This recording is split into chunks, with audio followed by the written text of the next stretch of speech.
Hi ನಮಸ್ತೆ ಎಲ್ಲರಿಗೂ welcome to my channel. ಈ ದಿನ ನಾನು ಮಾಡ್ತಾ ಇರೋವಂಥದ್ದು ಹುರುಳಿಕಟ್ಟಿನ ಸಾಂಬಾರು. ಹೇಗೆ ಮಾಡೋಣ ಅಂತ ನೋಡ್ಕೊಳ್ಳೋಣ. ಮೊದಲಿಗೆ ನಾನು 1 ಗಂಟೆ ಮೊದಲೇ ನೆನೆಸಲಿ ಅಂತ ಹುರುಳಿ ಕಾಳನ್ನು ಕುಕ್ಕರಲ್ಲಿ ಹಾಕ್ಕೊಂಡು 4 ರಿಂದ 5 ವಿಸಿಲ್ ತೊಗೊಂಡಿದ್ದೀನಿ. ಅದನ್ನು ಸೋಸ್ಕೊಂಡು ಪಕ್ಕದಲ್ಲಿ ಕಾಳು ಮತ್ತು ರಸಮ್ ಸಪ್ರೇಟ್ ಇಟ್ಕೊಂಡಿದ್ದೀನಿ. ಇನ್ನೊಂದು ಸೈಡಲ್ಲಿ ಮಡಿಕೆಯನ್ನು ಬಿಸಿಗಿಟ್ಟು ಅದಕ್ಕೆ ಒಗ್ಗರಣೆಗೆ 2 ಸ್ಪೂನ್ ಆಯಿಲ್ ಹಾಕ್ಕೊಳ್ತಾ ಇದ್ದೀನಿ. ನಂತರ ಸಾಸಿವೆ ಹಾಕ್ಕೊಂಡಿದ್ದೀನಿ.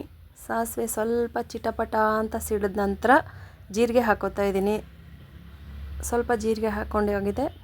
ಈಗ ಹಿಂಗನ್ನು ಕೂಡ ಆ್ಯಡ್ ಮಾಡ್ಕೊತಾ ಇದ್ದೀನಿ. ಸ್ವಲ್ಪ ಹಿಂಗೆ ಹಾಕ್ಕೊಂಡಿದ್ದೀನಿ. ಹಿಂಗೆ ಹಾಕ್ಕೊಂಡಾಗಿದ ನಂತರ ಒಂದು ಈರುಳ್ಳಿಯನ್ನು ಸಣ್ಣದಾಗಿ ಕಟ್ ಮಾಡಿ ಹಾಕ್ಕೊಂಡಿದ್ದೀನಿ.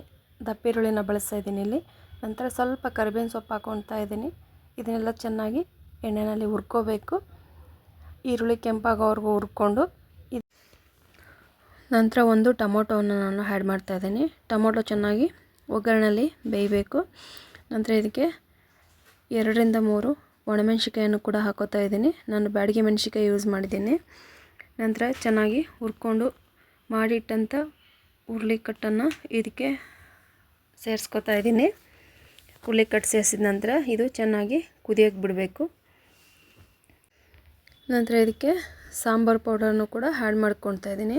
ನಾನಿಲ್ಲಿ ಯೂಸ್ ಮಾಡಿರೋದು ಬೇಳೆ ಸಾಂಬಾರು ಪೌಡರು.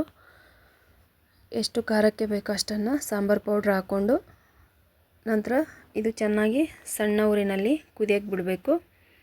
ಇದು ಚೆನ್ನಾಗಿ ಕುದೀತಾ ಇರಬೇಕು. ಆನಂತರ ನಾನು ಇದಕ್ಕೆ ರುಚಿಗೆ ತಕ್ಕಷ್ಟು ಉಪ್ಪನ್ನು ಕೂಡ ಹಾಕೋತಾ ಇದ್ದೀನಿ. 5 ನಿಮಿಷ ಸಿಮ್ಮಲ್ಲಿಟ್ಟು ಚೆನ್ನಾಗಿ ಕುದಿಸ್ಬೇಕು. ನಂತರ ಇದಕ್ಕೆ ಸ್ವಲ್ಪ ಹುಣಸೆ ರಸವನ್ನು ಆ್ಯಡ್ ಮಾಡ್ಕೊಂಡಾಗಿದ ನಂತರ ನಮ್ಮ ಸಾಂಬಾರು ರೆಡಿ ಆಗುತ್ತೆ.